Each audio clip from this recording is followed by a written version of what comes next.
Good evening, this is the Oscar expert here with Brother Bro. We're going to talk about Boyz in the Hood. It's a 1991 film directed by the late John Singleton. Know your Oscar trivia. He was the first black person to be nominated for Best Director. And 20 years went by before another black filmmaker was nominated, and that was Lee Daniels for Precious, which was also the first film directed by an African American to be nominated for Best Picture, since Boyz in the Hood was only nominated for director and screenwriting. I think director was very unexpected. It was. It did get a Writers Guild nomination, and as far as other awards, it didn't get Golden Globe nominations, it didn't get DGA or PGA. The only other win you could point to is that he won Best Director at the New York Film Critics Circle. Other than that, this was a really surprising Best Director nom. For more context, 1991, in particular, had a lot of films directed by black men. After the success of Spike Lee's Do the Right Thing, there was a surge. Studios decided that this was going to be something they'd invest in. And you'd have thought at this time, oh my God, we're going through a renaissance of black films. This is going to change film. And the really sad thing is, this period, people say it lasts about until 94 or 96. And then it sort of goes back to the way things have always been. Unfortunately, studio executives or distributors decided, number one, this is not going to do well in international markets, which could have been true. A lot of countries like China, for example, are resistant or have been resistant to marketing films that have black leads. And two is just that while there were so many black filmmakers ready for the opportunity, there were not nearly as many black distributors and producers. So they were out of work, or they found it very difficult to get the films they wanted to make made. There are actually some really interesting articles that we can link below on the filmmakers of this period speaking out about what happened, why they were unable to get financing for their next project. And then for more context, so in 1991, the year that this film was released, Rodney King was severely beaten by police officers, and these officers were later acquitted. It just gives you a sense of the time period we were going through. The Rodney King riots that followed the acquittal of the officers, there was a similar level of destruction and rioting.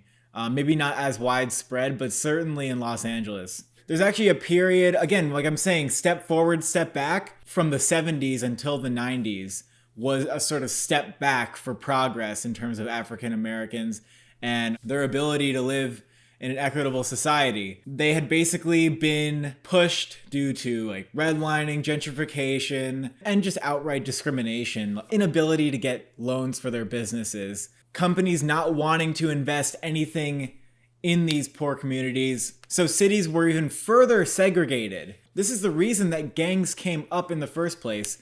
It's not because of personal choice, as a lot of people on the right would like you to believe. It is not the best way to understand why gangs exist and how to get rid of them. It actually doesn't do anything to help our understanding of why they exist. There's a reason that gangs are just not in wealthy white areas. The unemployment rate was also just terrible at this period in time. And so, you have people resorting to drugs and violence because they just don't really know any other way. This film does a really great job at showing you how people are stuck in this system. And when I finished this film, I just thought oh my God, we don't know anything about these communities. We don't know how to help them. This film may as well have been City of God. It may as well have not been in the country that I think that I know. And so I just thought the world it brought to light was it was like a slap in the face, I think. The fact that this came out in 91 and it's reflecting the reality you have today is really sad. I mean, did we make any progress? Although this was made in the 90s and,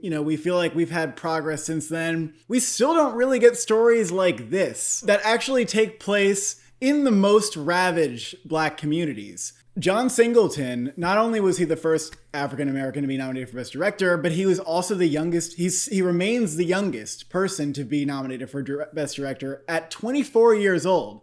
And John Singleton insisted that he direct this movie because he didn't want somebody from Idaho or Encino, as he said, having their hands in this film. Makes perfect sense. You want people who understand the area that their film is operating in to get an accurate and honest portrayal of that. It's definitely really important to have films that give us this look from the inside, because the political landscape is that we're all arguing about what to do with these communities from the outside, and we're like throwing out statistics, but like we're not getting that level of understanding that I think is essential. The film opens up on the statistic that 1 out of every 21 black men will be murdered in their lifetime, which is an eye-opening statistic. It's so normal for people to be walking around these communities, hearing gunshots. This is literally a different country within our country. These areas that are even 20 minutes outside of wealthy areas, like it's a completely different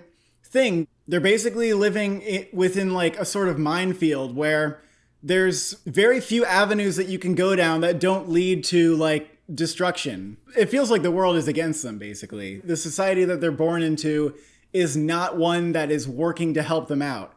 It's almost one that, as Lawrence Fishburne's character seems to suggest, is purposely trying to get them to destroy themselves. He mentions that there are liquor stores and gun shops on every block, as if whatever created this society, of which there are many factors, it's almost like there are forces that want them to like destroy themselves. And there's also a cop in the film who is a black cop who says like, I wish, that he wants people like the protagonist dead. Like he doesn't want to see these people in the country at all. So basically everybody just wants them eradicated, and there's nobody reaching a hand into these communities and actually helping out.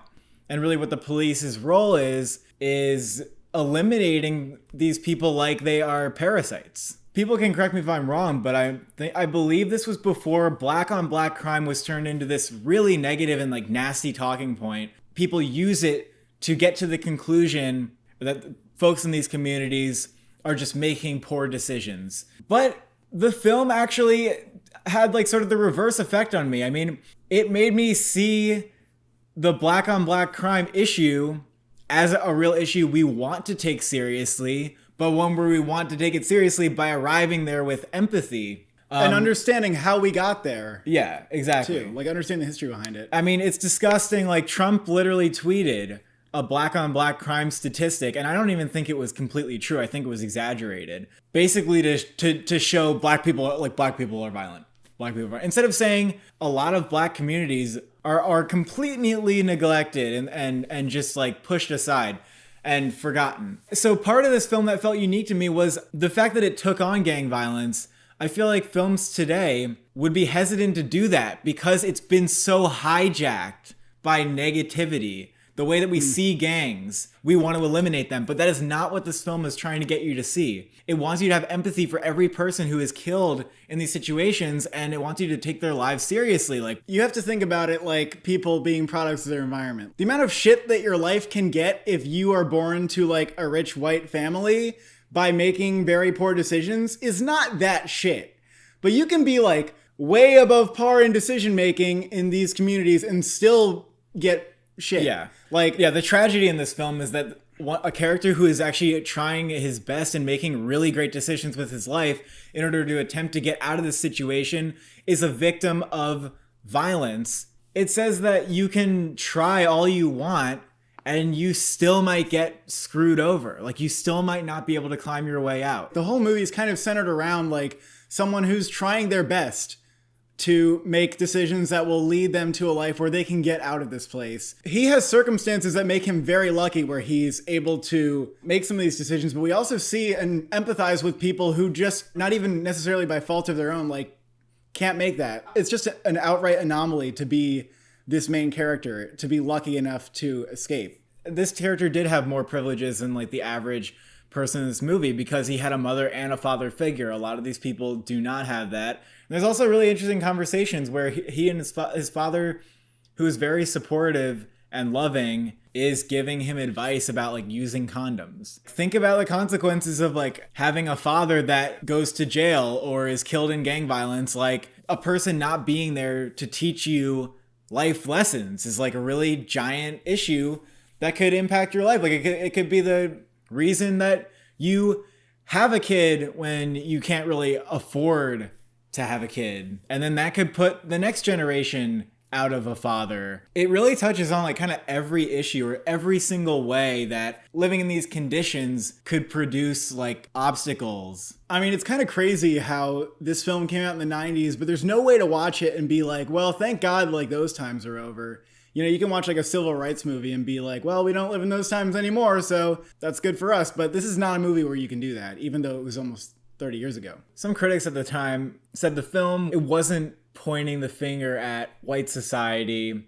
I think this is actually a film for these communities. And the message is that we need to be more peaceful, like we need to not shoot each other. And it's a really powerful message. But the issue is that, like a lot of films, you know, a white person with very little understanding of context could watch this film and believe that things will just be better when people start to choose peace over violence. So the criticisms were that the film doesn't really take enough aim at discrimination, which led these people to these situations. There is the one scene that with Lawrence There's Fishburne, some of it. though. No, the I would say, gentrification talk from Lawrence Fishburne was really great. Like, that needs to be seen by everyone, just like the clip alone. Although I agree that the movie could be like misinterpreted like that, I wouldn't fault the filmmaker or the film itself for that, because I think ultimately that's partly a symptom of just there not being enough exposure in these communities in general. So when we get one, we want to see like everything packed into there, because like this is the one opportunity we have to possibly reach a larger audience. I can understand why you'd want that to be like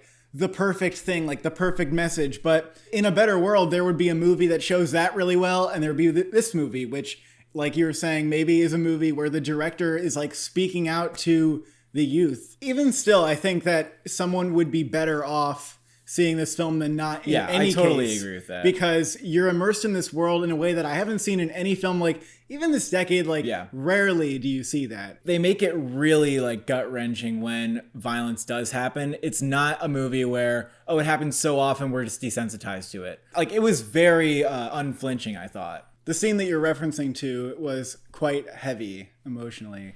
And it also gets into like the cyclical nature of gang violence where, you know, if someone's attacked, the other people are affected and they want to retaliate. But like, what's that going to lead to? This is not something that you can kind of just like put a brick in front of and stop people from doing it again. There's just so far that we would have to go to get out of it. The speech at the end where he's like, I'm watching on the TV, they're reporting about like these horrible places around the world where there's like death and destruction, but that's where I'm living. Like, that's here.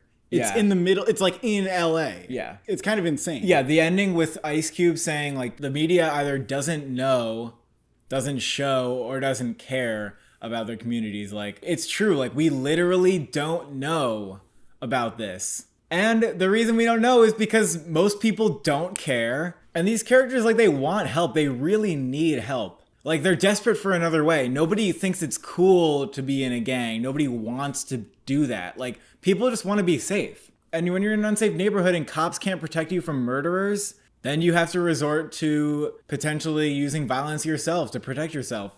And I also think a really interesting part of this film that to the filmmaker might have been like, of course, but to me is shocking, is like when the character is murdered, if this was like a white community, they could like call the police and it would be like a crime scene.